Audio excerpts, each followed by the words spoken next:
नमस्कार दोस्तों, पुनः स्वागत करता हूं आपके अपने YouTube चैनल ब्रदर्स नॉलेज में। दोस्तों, मैं अनुराग चौरसिया। दोस्तों, वीडियो की शुरुआत मोटिवेशन लाइन से। अपने हौसले बुलंद कर, ये मंजिल तेरे बहुत करीब है। अपने हौसले बुलंद कर, ये मंजिल तेरे बहुत करीब है। बस आगे बढ़ते जाओ मेरे दोस्त, बस आगे बढ़ते जाओ मेरे दोस्त। ये मंजिल ही तेरा नसीब है, ये मंजिल ही तेरा नसीब है। दोस्तों, जैसा कि हम लोगों ने पिछले वीडियो में भारत शासन अधिनियम 1909 के बारे में पढ़ा, जिसे मार्ले मिंटो सुधार के भी नाम से जाना जाता था। दोस्तों, आज हम भारत शासन अधिनियम 1919 के बारे में पढ़ेंगे, जिसे मॉन्टेग्यू चेम्सफोर्ड सुधार के भी नाम से जाना जाता है। दोस्तों, भारत शासन अधिनियम 1919 भारत के संवैधानिक विकास में बहुत ही महत्वपूर्ण भूमिका अदा की और भारतीय संविधान में अधिकतर प्रावधानों को भारत शासन अधिनियम 1919 से लिया गया था। दोस्तों, आइए जानते हैं कि इसकी क्या क्या विशेषताएं थी।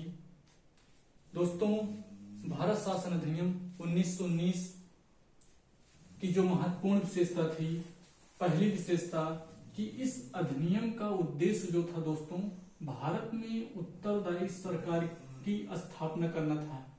बहुत ही महत्वपूर्ण विशेषता दोस्तों, परीक्षाओं की दृष्टि से बहुत ही महत्वपूर्ण क्वेश्चन पीसीएस परीक्षा में पूछा गया था कि किस अधिनियम द्वारा भारत में उत्तरदायी सरकार की स्थापना की गई। तो दोस्तों, भारत शासन अधिनियम 1919 के द्वारा भारत में उत्तरदायी सरकार की स्थापना की गई। दोस्तों, इस अधिनियम की जो अगली विशेषता थी, बहुत ही महत्वपूर्ण विशेषता, कि इस अधिनियम द्वारा पहली बार प्रत्यक्ष चुनाव प्रणाली अपनाई गई। क्या की गई दोस्तों? इस अधिनियम द्वारा पहली बार प्रत्यक्ष चुनाव प्रणाली अपनाई गई तथा महिलाओं को मताधिकार प्रदान किया गया। बहुत ही महत्वपूर्ण विशेषता कि महिलाओं को सर्वप्रथम मताधिकार प्रदान किया गया और इस अधिनियम द्वारा पहली बार प्रत्यक्ष चुनाव प्रणाली भी अपनाई गई तथा महिलाओं को सर्वप्रथम मताधिकार प्रदान किया गया। दोस्तों, इस अधिनियम की जो अगली विशेषता थी कि इस अधिनियम द्वारा केंद्र में द्विसदनात्मक विधायिका स्थापित की गई। क्या की गई? द्विसदनात्मक विधायिका स्थापित की गई तथा केंद्रीय विधान परिषद के स्थान पर राज्य परिषद। क्या दोस्तों? केंद्रीय विधान परिषद के स्थान पर राज्य परिषद यानी कि उच्च सदन तथा विधान सभा निम्न सदन की स्थापना की गई। क्या की गई? विधान सभा निम्न सदन की स्थापना की गई। इस अधिनियम द्वारा केंद्र में द्विसदनात्मक विधायिका स्थापित की गई तथा केंद्रीय विधान परिषद के स्थान पर राज्य परिषद यानी कि उच्च सदन तथा विधान सभा निम्न सदन की स्थापना की गई। दोस्तों, जो राज्य परिषद यानी कि उच्च सदन था, उसमें 60 सदस्य होते थे। कुल सदस्य जो थे वो 60 सदस्य होते थे, जिसमें 34 निर्वाचित होते थे। दोस्तों, 60-34 लिखने का मेरा मतलब है दोस्तों, इसमें 60 कुल सदस्य होते थे, जिसमें 34 जो है निर्वाचित होते थे और इनका कार्यकाल जो था दोस्तों वो 5 वर्ष का होता था। कितने वर्ष का होता था? 5 वर्ष का। तथा विधानसभा जो निम्न सदन थी दोस्तों, उसमें कुल 145 सदस्य होते थे, जिसमें 104 सदस्य निर्वाचित होते थे और जिनका कार्यकाल 3 वर्ष का होता था। कितना वर्ष का होता था? 3 वर्ष का होता था। लेकिन दोस्तों, एक बात, बजट पर स्वीकृत प्रदान करने का अधिकार विधानसभा को प्राप्त था। किसको प्राप्त था?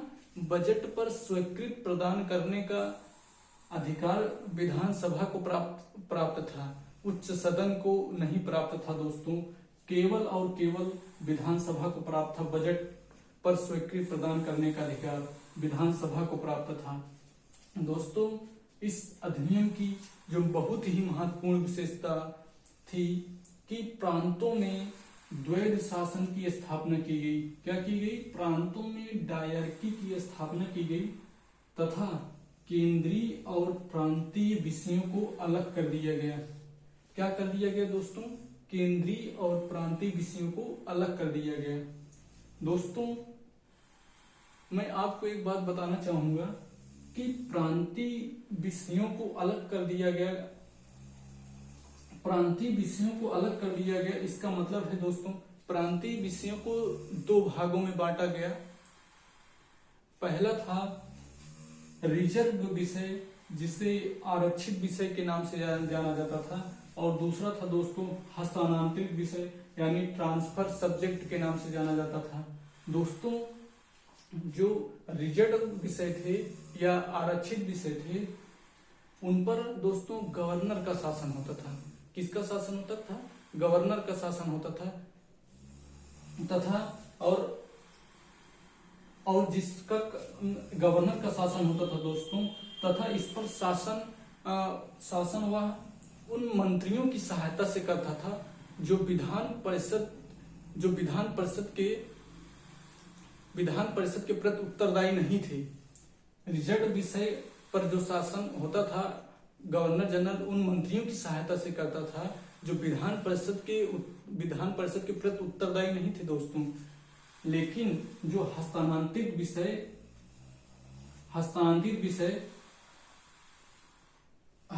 विषय था जो दोस्तों, उस पर गवर्नर जनरल जो था दोस्तों अपने कार्यपालिका परिषद के माध्यम से शासन करता था, जो विधान परिषद के प्रति उत्तरदायी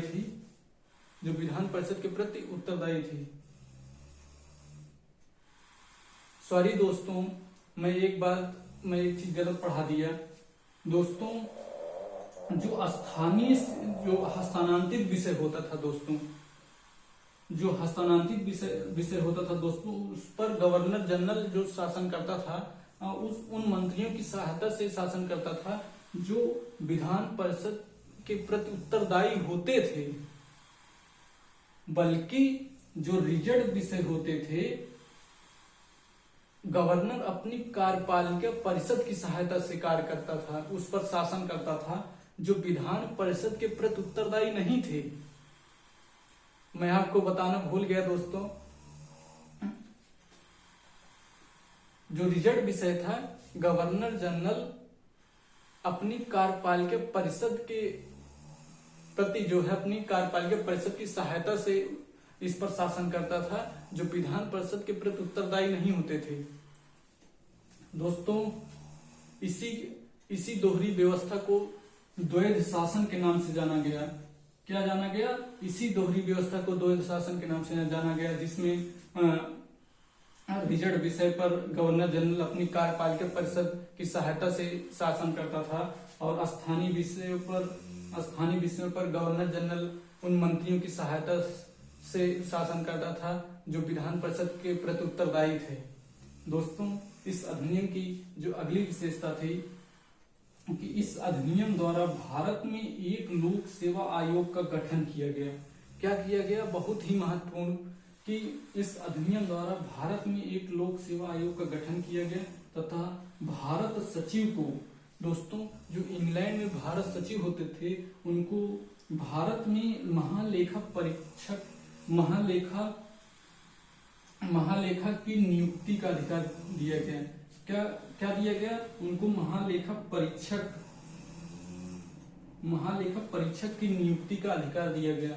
दोस्तों, जो इंग्लैंड में भारत सचिव होते थे, उनको भारत में महालेखा परीक्षक की नियुक्ति का अधिकार दिया गया। दोस्तों, इस अधिनियम द्वारा केंद्रीय बजट को राज्य बजट से भी अलग कर दिया गया। क्या कर दिया गया? केंद्रीय जो बजट था, केंद्रीय बजट को राज्य बजट से अलग कर दिया गया। दोस्तों, ये थी भारत शासन अधिनियम 1919 की विशेषताएं। इसके आगे हम पढ़ेंगे भारत शासन अधिनियम 1935,